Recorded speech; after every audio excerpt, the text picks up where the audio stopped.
Hi student, this is Brijesh Yadav. तो आज की इस क्लास में हम लोग नवंबर और दिसंबर मंथ में होने वाले एग्जाम्स हैं उसमें जितने भी इंपॉर्टेंट क्वेश्चन बनते हैं उन सब सारे क्वेश्चन को इस क्लास में हम लोग पढ़ेंगे। एंड हम लोग का ये क्लास 24 होगा। तो जिस भी स्टूडेंट का अभी जो नवंबर दिसंबर मंथ में होने वाले एग्जाम्स हैं, जिस भी स्टूडेंट का एग्जाम होगा वह स्टूडेंट एक बार इस क्लास को जरूर देख के जाएंगे। इसमें सब इंपॉर्टेंट क्वेश्चन हम लोग इस क्लास में पढ़ेंगे। एंड सभी स्टूडेंट कॉपी लेके बैठे सारे क्वेश्चन को साथ में नोट डाउन करते चलेंगे। एंड जितने भी नए स्टूडेंट इस चैनल से जुड़े चैनल को सब्सक्राइब जरूर कर लेंगे। हमारे ऑफलाइन बैच वाले भी स्टूडेंट अभी तक चैनल को सब्सक्राइब नहीं किए, चैनल को सब्सक्राइब जरूर कर लें ताकि आपको क्लास रिलेटेड कोई भी अपडेट से आपको इन्फॉर्म हो सके। तो इस क्लास में हम लोग जितने भी हर एक टॉपिक से इंपॉर्टेंट क्वेश्चन बनते हैं उन सब सारे क्वेश्चन को इस क्लास में पढ़ेंगे। तो सभी स्टूडेंट अच्छे से क्वेश्चन को अपने कॉपी में नोट डाउन करेंगे। तो देन हम लोग सो अपने आते हैं फर्स्ट क्वेश्चन पे। तो क्वेश्चन पे आने से पहले आपको थोड़ा सा हम ट्रिपल सी के बारे में अपडेट्स बता दें, देन उसके बाद हम लोग क्वेश्चन को स्टार्ट करते हैं। तो वैसे जो ट्रिपल सी का एग्ज़ाम होता है हर महीने ही एग्ज़ाम होता है और इसमें टोटल क्वेश्चन 100 क्वेश्चन पूछे जाते हैं। इसमें 90 मिनट का टाइमिंग मिलता है। सबसे प्लस पॉइंट है कि इसमें नेगेटिव मार्किंग होता नहीं है। सब सारे क्वेश्चन जितने भी होते हैं सब MCQ के फॉर्म में होते हैं, मतलब ऑप्शनल होते हैं। 10 से 15 क्वेश्चन जो होते हैं आपके फुल फॉर्म्स रहते हैं और 10 से 20 क्वेश्चन जो रहते हैं आपके ट्रू फॉल्स रहते हैं और सब सारे क्वेश्चन आपके MCQ के फॉर्म में रहेंगे। तो आप थोड़ा सा क्वेश्चन को अच्छे प्रीवियस क्वेश्चन को लर्न करके गए हैं तो ईजिली आप एग्जाम्स को क्लियर कर सकते हैं, क्योंकि नेगेटिव मार्किंग होता नहीं। थोड़ा सा आप अपने स्टिक करेंगे तब पर भी एग्ज़ाम्स क्लियर हो जाएगा। तो इसमें कोई प्रेशर लेने वाली बात नहीं है। तो अच्छे सभी स्टूडेंट एक बार थोड़ा सा क्वेश्चन को लर्न करके जाना। तो देन हम लोग आते हैं सो अपने फर्स्ट क्वेश्चन देखते हैं। इसमें क्वेश्चन क्या दिया है। क्वेश्चन फर्स्ट दिया, लिब्रे ऑफिस राइटर में वर्ड काउंट ऑप्शन किस मेनू बार में होता है। तो एक बार क्विक मतलब रिकॉल करा दे आपको, जैसे वही लिब्रे ऑफिस के बारे में तो बताए ही थे क्लास नंबर 23 में, बट एक बार जल्दी से वापस। तो लिब्रे ऑफिस एक आपका ओपन सोर्स सॉफ्टवेयर है जो कि माइक्रोसॉफ्ट कंपनी द्वारा बनाया गया है। इसमें 3 सॉफ्टवेयर पाए जाते हैं, एक होता है राइटर, एक होता है कैल्क, एक होता है इम्प्रेस। राइटर का मतलब MS वर्ड, कैल्क का मतलब MS एक्सेल, इम्प्रेस का मतलब पावर पॉइंट। इन्हीं तीनों सॉफ्टवेयर का कॉपी करके लिब्रे ऑफिस सॉफ्टवेयर बनाया गया है। यह एक ओपन सोर्स सॉफ्टवेयर होता है। कुछ लोग कहते हैं open source software. Open source software का कहने का सेंस ये है स्टूडेंट्स, फ्री सॉफ्टवेयर है। इसको आप गूगल क्रोम के माध्यम से फ्री में डाउनलोड कर अपने कंप्यूटर या लैपटॉप में इंस्टॉल कर सकते हैं। तो वही पूछा है कि क्या जो लिब्रे ऑफिस राइटर है, लिब्रे ऑफिस राइटर में वर्ड काउंट जो ऑप्शन है वह किस मेनू बार में पाया जाता है। अब थोड़ा सा ट्रिपल सी एग्जाम में क्वेश्चन पूछने का पैटर्न चेंज कर दिया, मेनू बार पूछता है कि कौन सा ऑप्शन किस मेनू बार में है। तो आप थोड़ा सा अच्छे से क्वेश्चन को लर्न करके जरूर जाइएगा। तो देन हम लोग अपने क्वेश्चन पे अब अच्छे से आते हैं और आंसर को देखते हैं। तो क्वेश्चन पूछा है कि लिब्रे ऑफिस राइटर में वर्ड काउंट ऑप्शन किस मेनू बार में पाया जाता है। तो वर्ड काउंट होता क्या है, सबसे पहले हम लोग इसके बारे में जानते हैं। तो वर्ड काउंट में ये डिटेल पता चलता है कि टोटल अभी करंट टाइम में आपके पास कितने पेज इंसर्ट है, आप टोटल कितना पैराग्राफ लिखे हुए हैं और आप उस पैराग्राफ में कितना स्पेस किए हुए हैं और टोटल कितना लाइन इंसर्ट किए हैं। इस पूरे डिटेल को चेक करने के लिए वर्ड काउंट ऑप्शन का प्रयोग किया जाता है। तो वही पूछ रहा है कि यह किस मेनू बार में पाया जाता है। तो ये स्टूडेंट्स फर्स्ट ऑप्शन दिया टूल, सेकंड ऑप्शन दिया फॉर्मेट। तो ये जो वर्ड काउंट ऑप्शन ये आपके टूल्स मेनू बार में पाया जाता है। तो राइट आंसर क्या हो जाएगा स्टूडेंट्स, ए, यानी tools bar menu is the right answer. तो टूल्स मेन्यू में ही वर्ड काउंट ऑप्शन पाया जाता है। अब देन हम लोग क्वेश्चन नंबर नेक्स्ट पे आते हैं, यानी 2 पर। तो क्वेश्चन नंबर 2 को देखते हैं क्या दिया इसमें। क्वेश्चन नंबर 2 दिया, मैक एड्रेस में कितने बिट होते हैं। फर्स्ट ऑप्शन दिया 6 बाइट, सेकेंड ऑप्शन दिया 48 बिट। तो सबसे पहले आपको मैक का फुल फॉर्म नेम पता होना चाहिए, जो कि हम नीचे ब्रैकेट में मेंशन कर दिए, आप देख सकते हैं। तो मैक का फुल फॉर्म नेम हो जाएगा स्टूडेंट्स मीडिया एक्सेस कंट्रोल। क्या हो जाएगा मैक का full form name, media access control. तो वही पूछा है कि मैक एड्रेस में कुल कितने बिट होते हैं। तो मैक एड्रेस में टोटल 48 बिट पाए जाते हैं, मतलब 48 बिट का मैक एड्रेस होता है। तो राइट आंसर क्या आ जाएगा स्टूडेंट्स, बी, यानी 48 bit is the right answer. कभी कभी वो बाइट्स में पूछ देता है, तो बाइट्स में पूछने का मतलब होता है ये जो 48 है इसको 8 से मल्टीप्लाई, मतलब इसको डिवाइड कर दिया जाएगा। जब 8 से डिवाइड इसको करेंगे तो 6 बाइट ये उसका आंसर आएगा। तो बाइट्स पूछे तो आप 6 बताएंगे और बीट पूछे तो 48 बताएंगे और इसका फुल फॉर्म नेम पूछे तो मीडिया एक्सेस कंट्रोल बताएंगे। तो ये डिटेल आपके सामने पूरा है, सभी स्टूडेंट अपने कॉपी में नोट डाउन कर लेंगे। अब देन हम लोग क्वेश्चन नंबर नेक्स्ट पे आते हैं, यानी 3 पर। तो क्वेश्चन नंबर 3 को देखते हैं क्या दिया इसमें। क्वेश्चन नंबर 3 दिया, पहली बार QR कोड कब बनाया गया।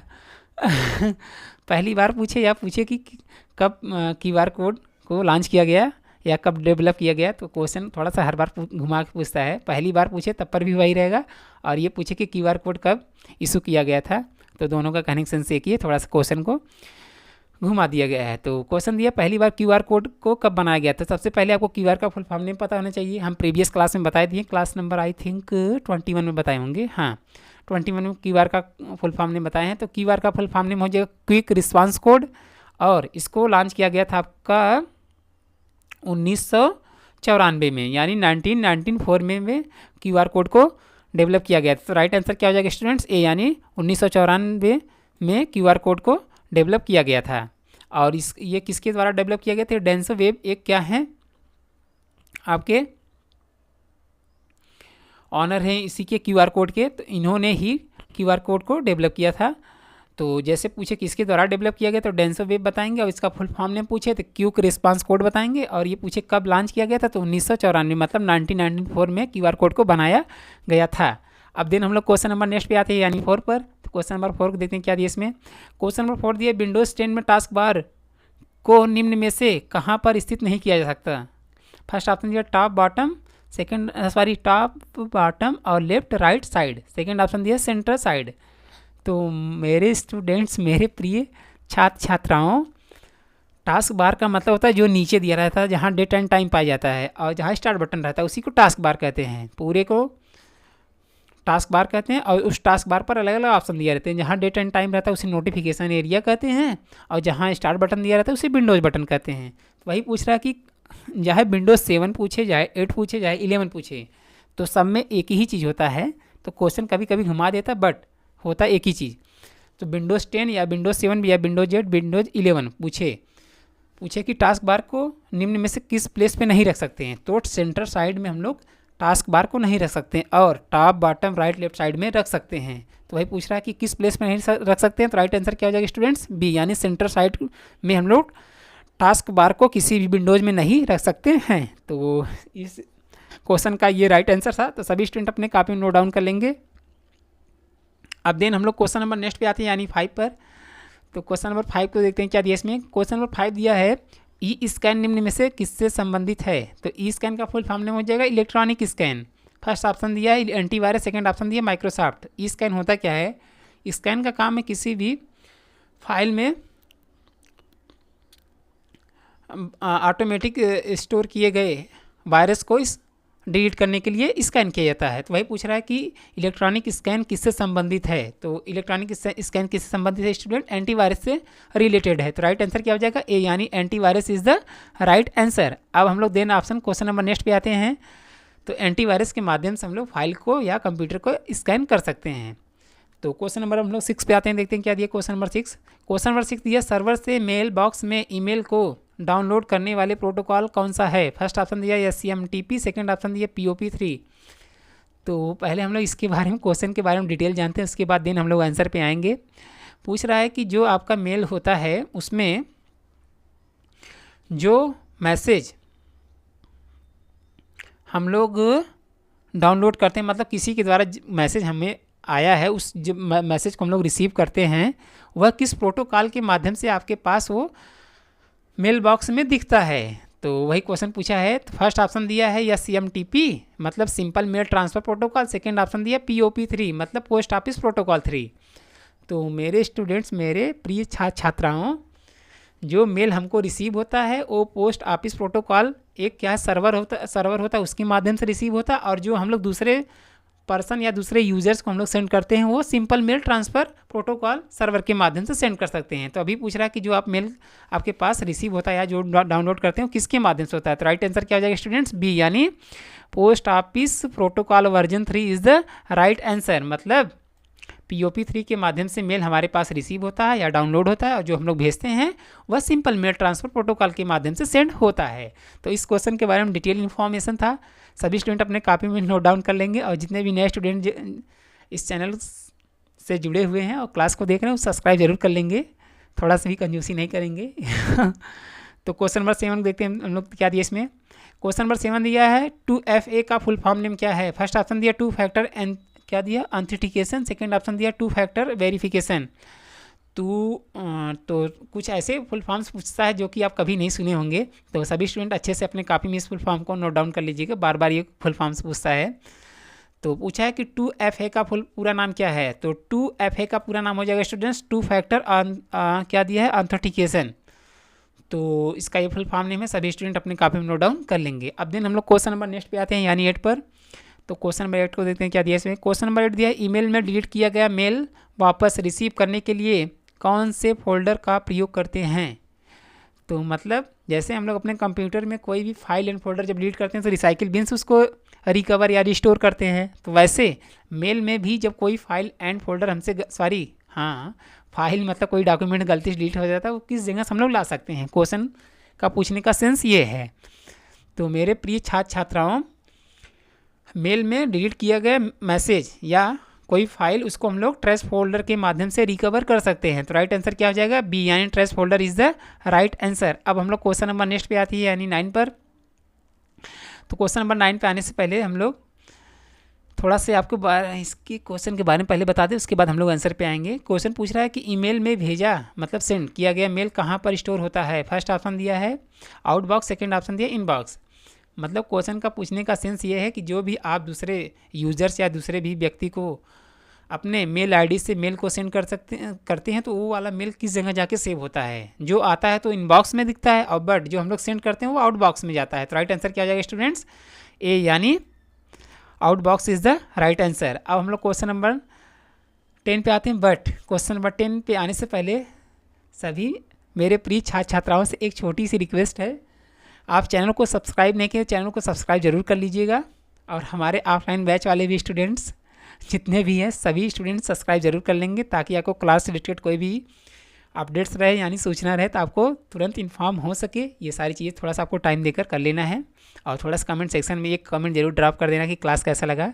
देखो यार, इतना कंटेंट तैयार करते हैं तो थोड़ा सा हमको भी मतलब ये फील्स मतलब ऐसा हो कि हाँ मेरे सभी प्रिय छात्र छात्राओं को सभी क्वेश्चन समझ में अच्छे से आ रहा है। तो ये चीज़ आपको करना है, थोड़ा सा टाइम देकर कमेंट सेक्शन में रिप्लाई रिव्यू जरूर दे देना।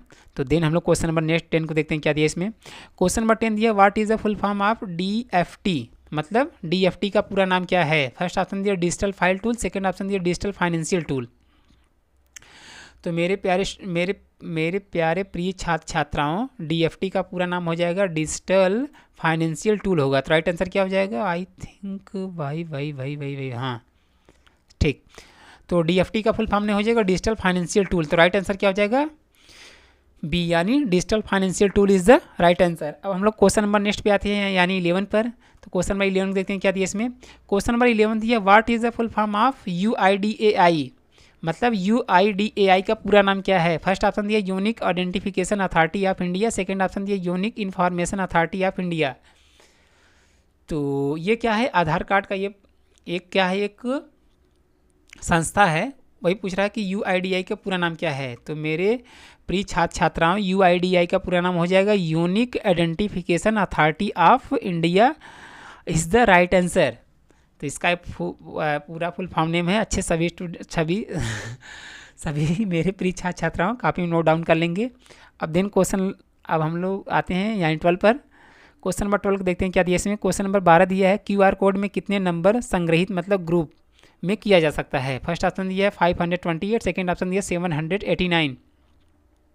तो मेरे प्रिय छात्र छात्राओं, QR का फुल फॉर्म नेम होता है क्विक रिस्पांस कोड। ये क्विक रिस्पांस कोड डेवलप किए थे आपके डेंसो वेब ने किए थे QR कोड को डेवलप, और 1994 में इस कोड को लॉन्च किया गया था। वही पूछ रहा है कि टोटल इसमें कितने कोड्स हम लोग ग्रुप में कर सकते हैं, मतलब कितने इसमें कोड टाइप किया जा सकता है। तो फर्स्ट ऑप्शन में ऑप्शन दिया 528 मतलब 5028, सेकेंड ऑप्शन दिया 7089। तो टोटल हम लोग इसमें करेक्टर नंबर्स टाइप कर सकते हैं 7089। तो राइट आंसर क्या हो जाएगा, 7089 is the right answer.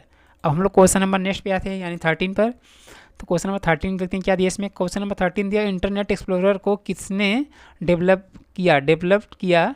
First option दिया है माइक्रोसॉफ्ट कंपनी, सेकेंड ऑप्शन दिया डेल कंपनी।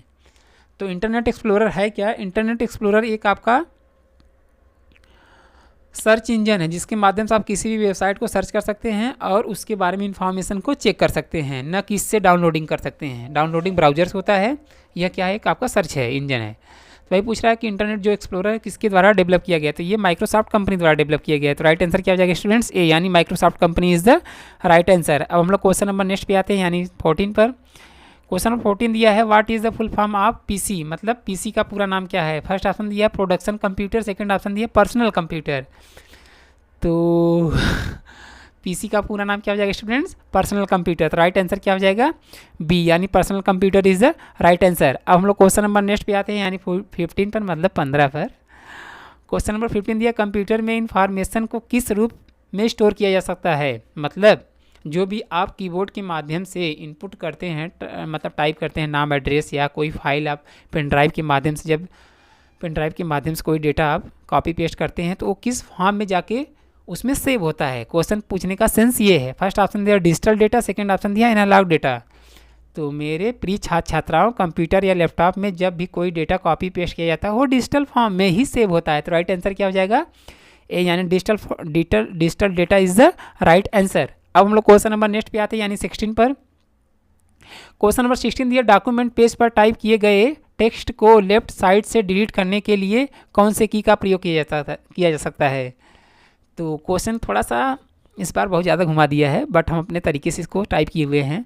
तो क्वेश्चन पूछने का सेंस ये है, जैसे आप अपना नाम एड्रेस लिख दिए हैं, जब आप अपना नाम एड्रेस लिखेंगे और जब पूरा लिख दिए हैं, जब लास्ट में रहेंगे मतलब पैराग्राफ लाइन के लास्ट में, तब उस केस में हटाने के लिए बैक बटन का यूज़ किया जाता है। जैसे आप पैराग्राफ लाइन के फर्स्ट में एकदम मतलब स्टार्टिंग में, तब उस केस में हटाना होगा तो आप डिलीट बटन का प्रयोग करेंगे, न कि बैक स्पेस का प्रयोग करेंगे। तो बैक स्पेस से राइट साइड से डिलीट होता है और डिलीट बटन से लेफ्ट साइड से डिलीट होता है। तो क्वेश्चन में यही पूछा है कि जब लेफ्ट साइड आपका टेक्स्ट पॉइंटर रहेगा तो कौन सी बटन के माध्यम से टेक्स्ट डिलीट होगा। तो उस केस में मेरे प्रिय छात्र छात्राओं डिलीट बटन के माध्यम से ही डिलीट होगा। तो राइट आंसर क्या हो जाएगा, बी यानी डिलीट की इज द राइट आंसर। तो थोड़ा सा आपको क्वेश्चन अच्छे समझ में आ रहा होगा तो चैनल को सब्सक्राइब जरूर कर देना। थोड़ा सा कमेंट सेक्शन में ये बता देना क्वेश्चन कैसा लगा।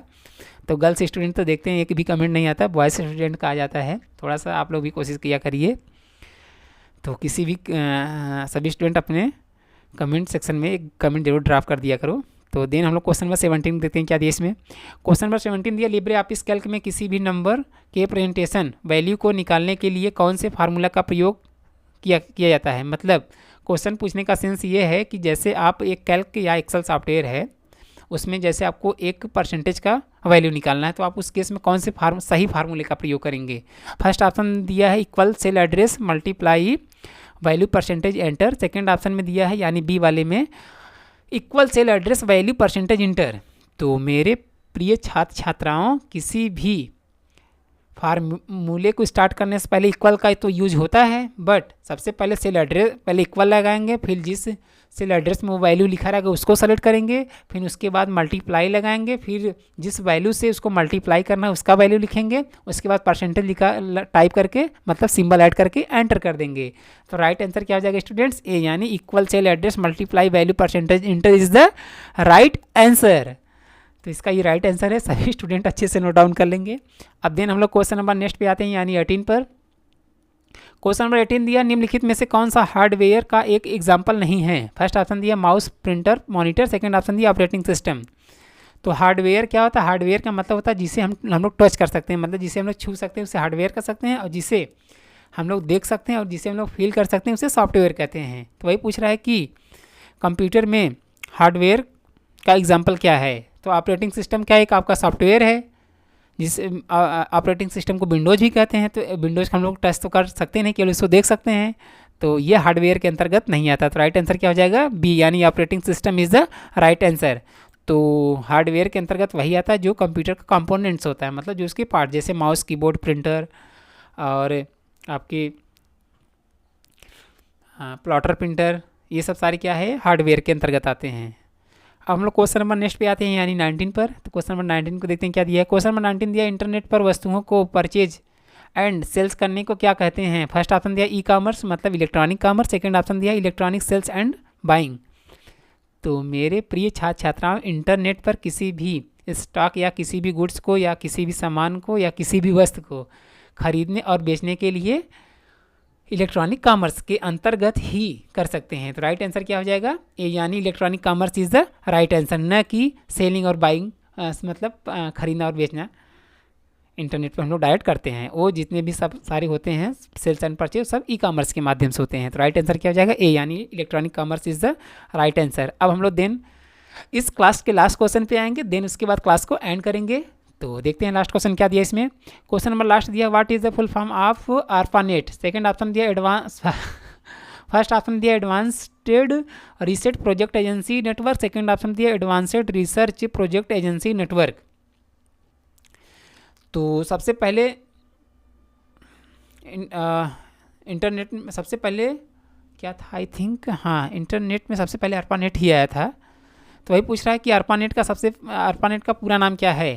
तो फर्स्ट ऑप्शन दिया advance research project agency network, second option दिया advance research project network agency network. तो मेरे प्रिय छात्र छात्राओं, ARPANET का पूरा नाम हो जाएगा advanced research project agency is the right answer. इसका ये फुल फॉर्म नेम है। तो सभी स्टूडेंट अच्छे से अपने कॉपी में नोट डाउन सारे क्वेश्चन को कर लेंगे। तो जिस भी स्टूडेंट को क्वेश्चन में डाउट होगा कमेंट सेक्शन में इसका रिप्लाई कर सकता है और क्वेश्चन नंबर टाइप करके। और सभी स्टूडेंट कमेंट सेक्शन में एक कमेंट जरूर ड्रॉप कर दिया करो कि क्लास कैसा लगा, और लाइक थोड़ा कर दिया करो ताकि दूसरा कोई स्टूडेंट देखे कि हाँ लगे कि हाँ क्लास थोड़ा अच्छे से एक्सप्लेन किया गया है। तो मेरे ऑफलाइन बैच वाले भी स्टूडेंट्स और ऑनलाइन बैच वाले भी स्टूडेंट्स कमेंट एक ज़रूर ड्रॉप कर देंगे। तो आपसे इतना ही रिक्वेस्ट है। तो आज के लिए इतना ही, थैंक यू।